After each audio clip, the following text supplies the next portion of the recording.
Hello and welcome back to my channel K Drama Tales. तो दोस्तों हम वापस आ गए हैं एक नए वीडियो के साथ। जी हाँ, क्वीन ऑफ टीयर्स के 4th एपिसोड का पार्ट 2। तो हमेशा की तरह तुरंत स्टार्ट करते हैं हमारा आज का एक्सप्लेनेशन। तो जैसा कि हमने लास्ट वीडियो में देखा, जब माँ की तीखी बातों की वजह से हेन दुखी हो जाती है और बीमारी और इमोशनल स्ट्रेस के कारण उसे चक्कर आता है, तो यूनो उसे संभालता है, उसे दवाई देता है और बोलता है कि उसे अब उसकी बीमारी के बारे में सब घर वालों को बता देना चाहिए।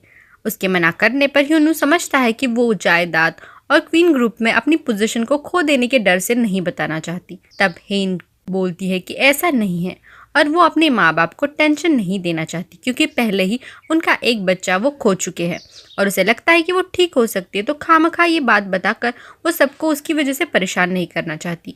वही एक और योनसंग अपने बिजनेस एडवाइजर और होंग फैमिली की चमची के साथ बैठ के क्वीन ग्रुप को हथियाने की प्लानिंग कर रहा होता है। जी हाँ, उसकी नज़र हमेशा से क्वीन ग्रुप पर थी और वो ज़्यादा से ज़्यादा शेयर खरीदने की सोच रहा होता है। नेक्स्ट सीन में हम देखते हैं कि क्वीन ग्रुप के चेयरमैन यानी हेन के दादाजी ने एक मीटिंग बुलाई होती है, लेकिन जो मीटिंग के रिपोर्ट्स होते हैं वो काफ़ी छोटे फॉन्ट में होने के कारण दिखाई नहीं देते, तो वो डायरेक्टर्स को डांट के मीटिंग कैंसिल कर देते हैं। इससे डायरेक्टर्स ऑलरेडी फ्रस्ट्रेटेड होते हैं। उतने में उन्हें योनसंग की ओर से एक ऑफर आता है, तो वो क्वीन ग्रुप के शेयर बेचने के लिए तैयार हो जाते हैं। मीटिंग खत्म करके जब दादाजी अपनी बेटी के बर्थडे पार्टी के लिए जाते हैं, तब वहाँ अपने दूसरे बेटे को देख के वो गुस्सा हो जाते हैं, जिसने उन पर केस किया था, जिसकी वजह से वो जेल भी जाकर आ चुके हैं। तो वो एक मिनट भी वहाँ नहीं रुकते और वहाँ से जाने लगते हैं। तो वो बेटा अपने पापा के कदमों में गिरता है, उनसे माफ़ी मांगता है, उन्हें मनाने की कोशिश करने लगता है, ये कहकर कि मुझे बताया गया था कि आप सारे टैक्स के घोटाले का जिम्मेदार मुझे बनाने वाले हैं और मैं डर गया था। चेयरमैन गुस्सा होते हैं और बोलते हैं, इसलिए तुमने अपने बाप को ही जेल भिजवा दिया, वाह बेटा।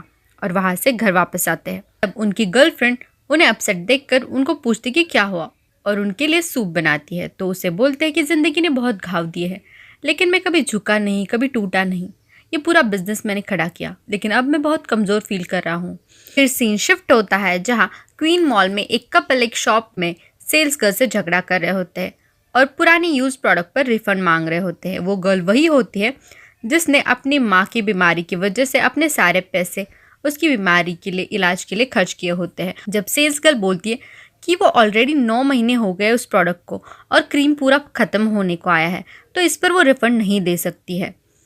तो वो कपल वहाँ पे तमाशा करने लगता है, वीडियो रिकॉर्ड करने लगता है और बोलता है, अपने मालिक को बुलाओ, तुम लोगों को तमीज़ नहीं सिखाई उन्होंने। ये सब की वजह से वहाँ काफ़ी भीड़ हो जाती है और ये सब हेन को भी दिखता है। पर जब वो लड़का उस सेल्स गर्ल पे हाथ उठाने जा रहा होता है, तब वो बीच में आ जाती है और बोलती है, मैं मालिक हूँ यहाँ की, आपका क्या प्रॉब्लम है। उल्टा वो बोलती है कि मेरे पति एक वकील है और लॉ का जितना नॉलेज मुझे है, आप मेरे यहाँ घुस के मेरे एम्प्लॉय पे हाथ उठा रहे हैं, मेरा बिजनेस ठप करके रखा है, यहाँ पे तमाशा कर रहे हैं। और वो सिक्योरिटी को बुलाते और उन्हें पुलिस के हवाले करने को बोलती है। वहीं यहाँ कंट्री साइड में ह्यूनो के पापा का टाउन हेड का इलेक्शन सर पर होता है और उनका बेस्ट फ्रेंड और वो स्ट्रैटेजी डिस्कस कर रहे होते हैं। तभी पापा का बेस्ट फ्रेंड उन्हें बताता है कि वो अपोनेंट हाफ प्राइस में उनके रेस्टोरेंट पर खाना दे रहा होता है ताकि लोग खाने के लालच से उसे वोट दे।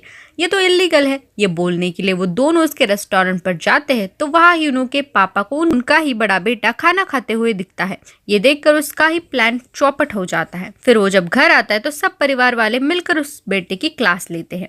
देखते ही देखते वक्त हो जाता है इलेक्शन से पहले की आखिरी वोट अपील का, जिसके लिए गांव की एक बिल्डिंग में दोनों उम्मीदवारों का भाषण होता है, जिसमें ह्यूनो के पापा का अपोनेंट बोलता है कि मैं यंग हूँ, मुझे मौका मिलना चाहिए, और भी बहुत कुछ, जिसमें उसका पलड़ा भारी होता है। और जब ह्यूनो के पापा की भाषण की बारी आती है तो लोग उन्हें सुनाने लगते हैं कि कैसे उनके अपने खुद के घर में नहीं चलती, वो गाँव क्या संभालेंगे। कि तभी बाहर गाड़ियों की तेज आवाज आने लगती है। बहुत सारी बड़ी बड़ी गाड़ियां एक साथ आने के कारण बहुत धूल मिट्टी उड़ती है। लोगों को लगता है कहीं भूत चाल तो नहीं आ गया। कि तभी डैशिंग एंट्री होती है हमारी हीरोइन हेइन की। उसे देख के सब चौंक जाते हैं, इनफैक्ट ह्यूनो के पापा भी, क्योंकि शादी के बाद वो पहली बार गाँव आई होती है। हेइन सबको अपना परिचय देते हुए कहती है, नमस्ते, मेरा नाम होंग हेइन है और मैं विलेज हेड की छोटी बहू हूँ। मुझे माफ़ करिए, लेकिन मैं काम के कारण व्यस्त होने की वजह से पापा के 16 बर्थडे पे नहीं आ पाई थी, इसलिए आज मैंने पूरे गांव के लिए दावत का इंतज़ाम किया है। प्लीज़ आप अपना खाना एंजॉय करिए। फिर हम देखते कि सिर्फ खाना ही नहीं है, इन्हें गाँव वालों के लिए कई ब्रांडेड चीज़ें जैसे कि परफ्यूम, शॉल, घड़ियाँ, मिठाइयाँ और भी कई सारे महंगे महंगे तोहफे लाए होते हैं। इस सब से गांव वाले काफी खुश हो जाते हैं और ह्यूनू के पापा के लिए उनका इलेक्शन से पहले एक पॉजिटिव अप्रोच हो जाता है। तब ह्यूनू की माँ उसे फोन करके जब हेन के बारे में पूछती है तो बोलता है हमारे बीच सब ठीक है, आप चिंता मत करिए। लेकिन माँ बोलती है तुम्हें पता भी है कि तुम्हारी बीवी इस वक्त कहाँ है? वो यहाँ हमारे गाँव आई है। ये सुनकर ह्यूनू तुरंत गाँव की ओर निकलता है। यहाँ हेन ह्यूनू के कमरे में होती है, उसके रूम देखती है, उसके बचपन की तस्वीरें कि तभी वहाँ उसे ड्रॉअर में एक पुराना वॉकमैन दिखता है। उस पे वो गाने सुनने लगती कि तभी एक छोटा बच्चा वहाँ आके उसे पूछता कि आप है कौन, क्योंकि उसने उसे कभी वहाँ पे देखा नहीं होता। वो कहते हैं मैं इस घर की छोटी बहू हूँ, ह्यूनू की पत्नी। तब एक्चुअली बड़े भाई का बेटा होता है। फिर वो अपना इंट्रोडक्शन कराता है, बोलता है मतलब आप बिल्डिंग ओनर हैं। तब उसे याद आता है कि उसने खरीदी हुई बिल्डिंग वो लोग यूज कर रहे होते हैं। वो हेन को बोलता है कि मैंने एक महंगी गाड़ी घर के सामने देखी, मैंने पहचाना नहीं। तब वो गाड़ी के बारे में बहुत ज़्यादा जानता होता है और उसे काफ़ी इंटरेस्ट होता है। तो वो अपने ड्राइवर को बच्चे को गांव में घुमाने ले जाने बोलते हैं और जैसे ही वो लोग गाड़ी लेकर निकलते हैं, पीछे मुड़ते ही वॉकमैन हेन के हाथ से नीचे गिर जाता है। फिर हम देखते हैं कि बीमारी की वजह से हेन को वक्त का जगह का कुछ पता नहीं चलता और वो गांव में भटक रही होती है। वो जैसे ही होश संभालती है अपने आप को एक अनजान जगह पे देखती है। वही दोपहर से शाम हो जाती है और वो वही कीचड़ में बैठ जाती है। यहाँ ह्यूनू भी गाँव पहुंचता है। उसे देखकर सब गाँव वाले उसकी तारीफ करने लगते कि कैसे उसने SNU जाके गाँव का नाम रोशन किया। उसने गांव के लिए जो डोनेशंस दिए होते उसकी तारीफ कर रहे होते, हेन ने जो किया उसकी तारीफ कर रहे होते। इन शॉर्ट उसे काफ़ी सेलिब्रिटी वाली ट्रीटमेंट मिल रही होती है। फिर वो अपने पापा से बात करता है। वो बताते कि हेन के सामने उन्होंने कोई डिवोर्स की बात नहीं की और सब गाँव वाले उसकी आने की वजह से काफ़ी खुश है। और उसके बारे में पूछने पर वो बताता है कि वो घर गई है। लेकिन तभी भाई आकर बोलता है कि मैं अभी घर से आ रहा हूँ, लेकिन हेन घर पे नहीं थी, जबकि उसकी गाड़ी घर के सामने ही खड़ी है। ये सुनकर ह्यूनू परेशान हो जाता है। घर जाते ही वहाँ पड़ा वॉकमैन उसे दिखता है। उसे आइडिया आ जाता है कि जरूर हेन गायब हो गई है। उसे ढूंढने के लिए वहीं से एक साइकिल उठाता है और गांव की हर गली हर खेत से गुजरता है उसे आवाज देते हुए। शाम से रात हो जाती है लेकिन हेन की कहीं कोई आवाज कोई आहट उसे नहीं सुनाई देती। तभी हेन अंधेरे में सामने से चलते हुए आ रही होती है। उसे देखते ही ह्यूनू के जान में जान आती है, लेकिन वो हेन पे गुस्सा करता है कि समझ नहीं आता तुम्हें, ऐसे बिना बताए अनजानी जगह कहाँ गायब हो गई थी तुम। पहले से थकी है इन भी ह्यूनू पर बरसती है, ये कहकर कि वो कोई छोटी बच्चे नहीं है और वो अपना ख्याल खुद रख सकती है। ये सुनकर ह्यूनू कहता है ठीक है, तो फिर तुम्हें मेरी क्या जरूरत है, मैं जाता हूँ।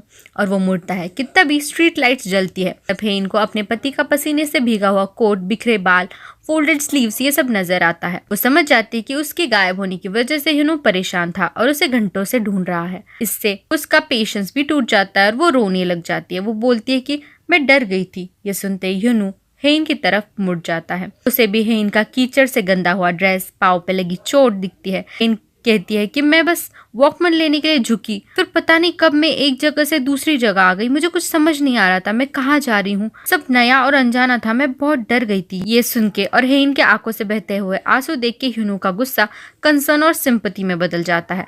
उसे अपनी बीवी के लिए बुरा लगता है, झट से उसे गले लगा लेता है और वही ये 4th एपिसोड खत्म हो जाता है। लेकिन जाइए मत, एक छोटा सा एपिलॉग अभी बाकी है। ये बात होती है 2006 साल की कि जब ह्यूनू गांव से पढ़ने के लिए शहर आया होता है। उसके पापा उसे बताते हैं कि ये सॉल्ट शहर के लोगों से इतना डरना नहीं, कॉन्फिडेंट रहना। कि तभी उस वक्त उसी स्कूल से हेन ड्रॉप आउट हो रही होती है, ये कहकर कि वो आगे की पढ़ाई करने के लिए फॉरेन जा रही है। तभी पीछे हेन के कुछ क्लासमेट्स गॉसिप कर रहे होते कि कैसे हेन के भाई के मरने की वजह से वो पागल हो गई थी और उसे मेंटल हॉस्पिटल में एडमिट किया गया था। सब गॉसिप को इग्नोर करते हुए हेन अपनी बैग पैक करके क्लासरूम से निकलती है और बाहर आते वक्त आखिरी बार ग्राउंड पे वो स्कूल को देखती है। लेकिन मुड़ते वक्त उसका पाँव अटक जाता है, वो ग्राउंड पर ही नीचे गिर जाती है। इससे उसके पाँव पर चोट लग जाती है। ह्यूनू देखता है और उसे उठाने में मदद करता है, लेकिन वो उसका हाथ नहीं लेती। तब ह्यूनू अपने हाथों से उसके पाँव पर बैंडेड लगाता है। कि तभी हम देखते हैं वो पिंक वॉकमैन हेन का होता है, जो स्कूल से जाते वक्त वही ग्राउंड पर गिर जाता है और वो वहाँ से चली जाती है। जी हाँ, हमारे हेन और ह्यूनू तो मेंट टू बी टुगेदर है। अब ये प्रेम कहानी हमें और क्या क्या दिखाने वाली है हम आने वाले एपिसोड्स में देखेंगे। तब तक बने रहिए मेरे साथ मेरे चैनल के ड्रामा टेल्स पर। जल्दी मिलेंगे अगले वीडियो के साथ। तब तक stay safe, take care and thanks for watching.